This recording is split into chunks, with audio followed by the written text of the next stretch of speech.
एक माँ की अनकही ख्वाहिश। तेज मध्यम हवा में नीम, सप्तपर्णी और गुलाबी फूलों से लदी बोगनविलिया की डालियां नर्तन सा कर रही थी। 56 वर्षीय ममता दिन भर के काम से निवृत्त होकर थकी हारी सी बर्तन साफ कर रही थी। गर्मी के दिनों में यद्यपि सूरज अस्ताचलगामी हो रहा था, पर ढलती हुई शाम को भी सूर्य किरणों का ताप लंबी होती परछाइयों को भी दहका रहा था।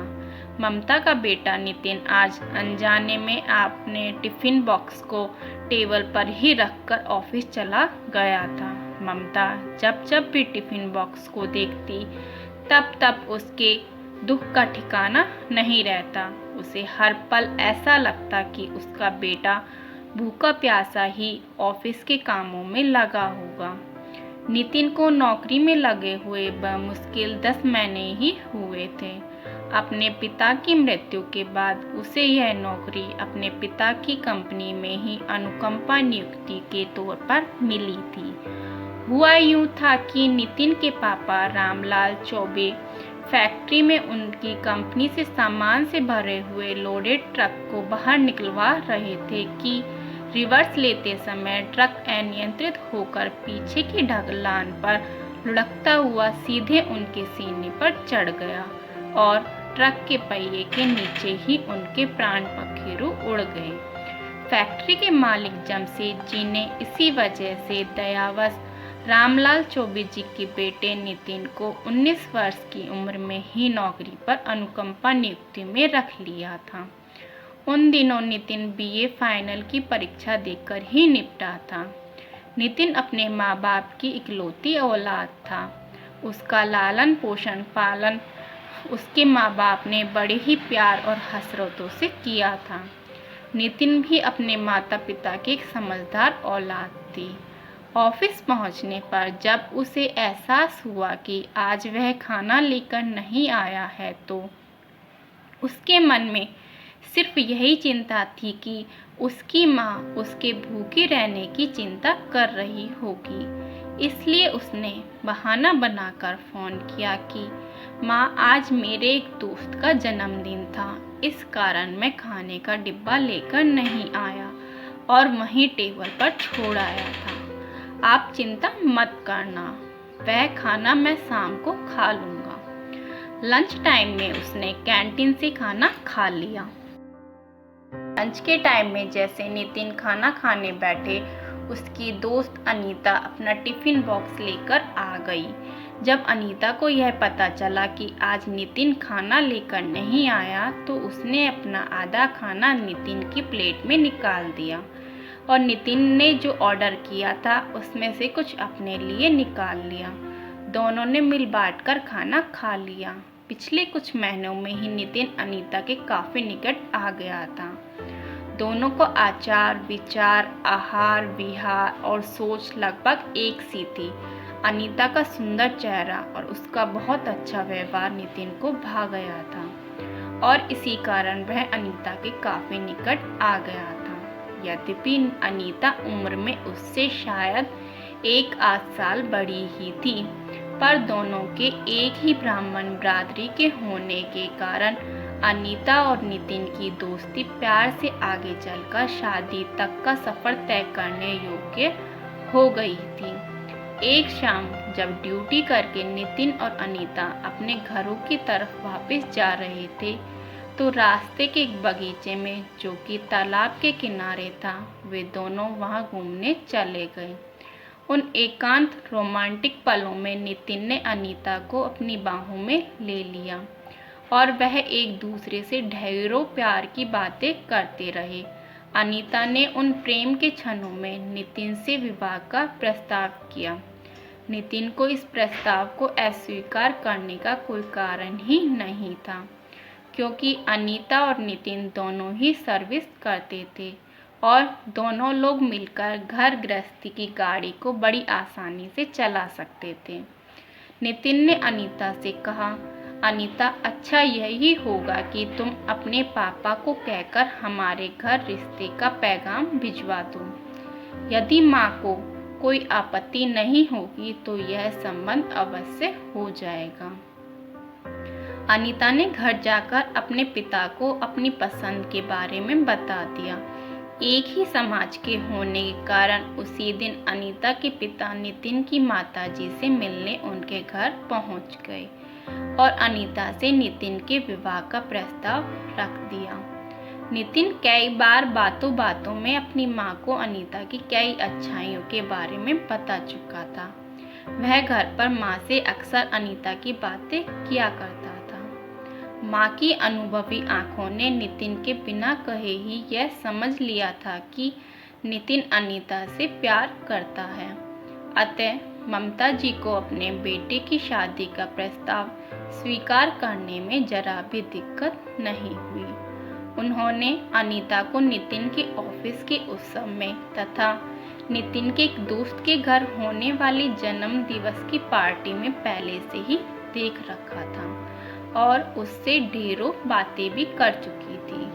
अगले माह ही धूमधाम से नितिन और अनीता का विवाह संपन्न हो गया। शुरू में तो सब कुछ ठीक चला।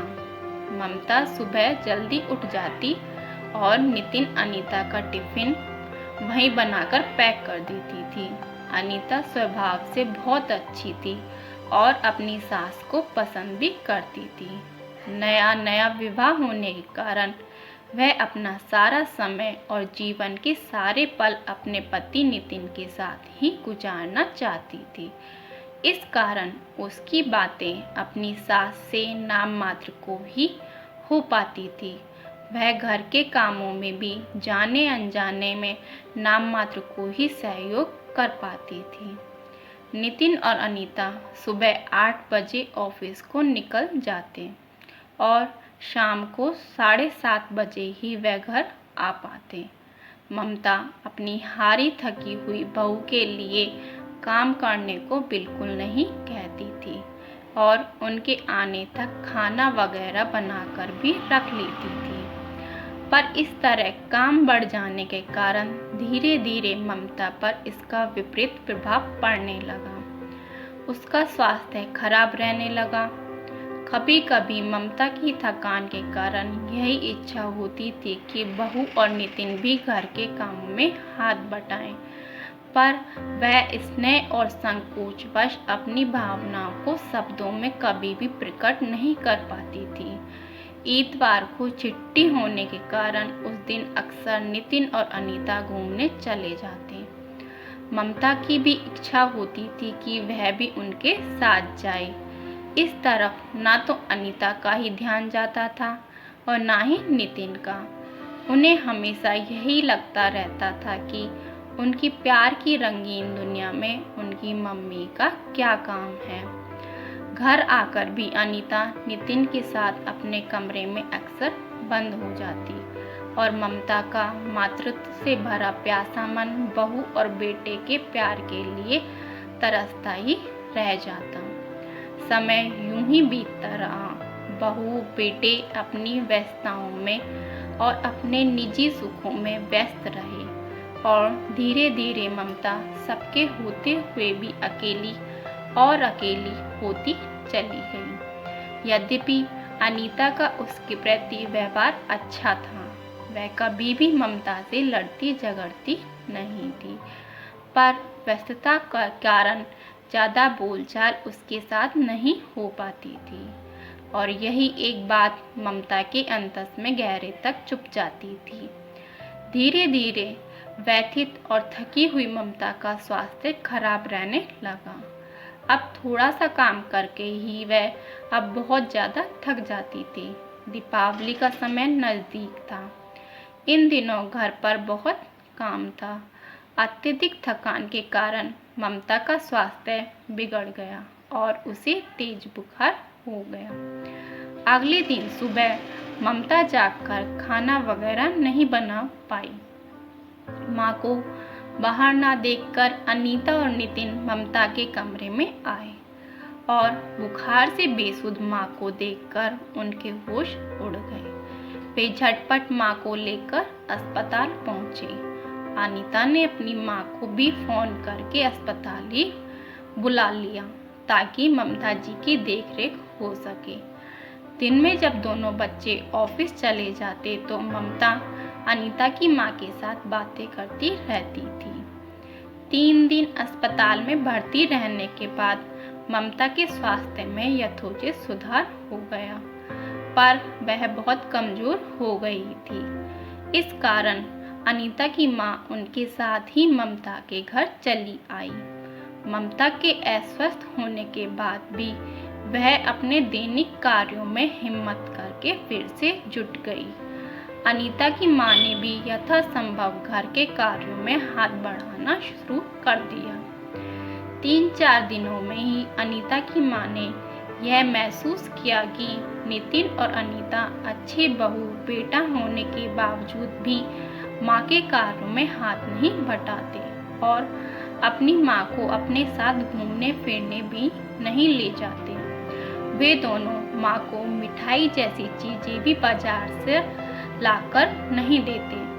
अनीता की माँ ने रात को अपनी बेटी और दामाद को इन सब बातों के बारे में समझाया और कहा, तुम दोनों को ऑफिस जाने के बाद यथासंभव अपनी माँ के कार्य में मदद करनी चाहिए और कभी कभी उन्हें अपने साथ घुमाने भी ले जाना चाहिए। तुम्हें उनके लिए भी उसी तरह की खाने में पहनने की चीज़ें लानी चाहिए जैसे तुम अपने लिए लाते हो। तुम लोगों का सिर्फ अच्छा व्यवहार ही तुम्हारी माँ के लिए पर्याप्त नहीं है, उन्हें अपने दैनिक जीवन का हिस्सा बना लो तो बहुत अच्छा होगा। अनीता और नितिन को अब अपनी भूल का एहसास हुआ। दोनों अब सुबह थोड़ा जल्दी जाग जाते और अपनी माँ के काम में हाथ बटाते थे। वे अपने लंच बॉक्स वगैरह लगाते और माँ के लिए भी खाने का पूरा सामान डाइनिंग टेबल पर रखकर ऑफिस जाते। ऑफिस से लंच के समय में वे दोनों अपनी माँ से बात भी करने का समय निकाल लेते थे। शाम को घर आने के बाद अब अनीता सीधे अपने कमरे में नहीं घुसती थी, वह ममता के साथ उनके कमरे में ही जा बैठती थी और उनसे हालचाल पूछते हुए तथा अन्य घरेलू और रिश्तेदारों की बातें करते हुए साथ साथ ही उनके कुछ काम करवाने लगती थी। छुट्टी के समय वे सब लोग यथासंभव एक साथ ही घूमने जाते थे। ममता अपनी जिन इच्छाओं को बच्चों से कह नहीं पाई थी, वही उसकी बहू की माँ ने अपनी बेटी और दामाद को समझाकर ममता के जीवन को खुशियों से भर दिया। अगर आपको हमारी यह कहानी पसंद आए तो लाइक, शेयर एंड सब्सक्राइब करना ना भूलें।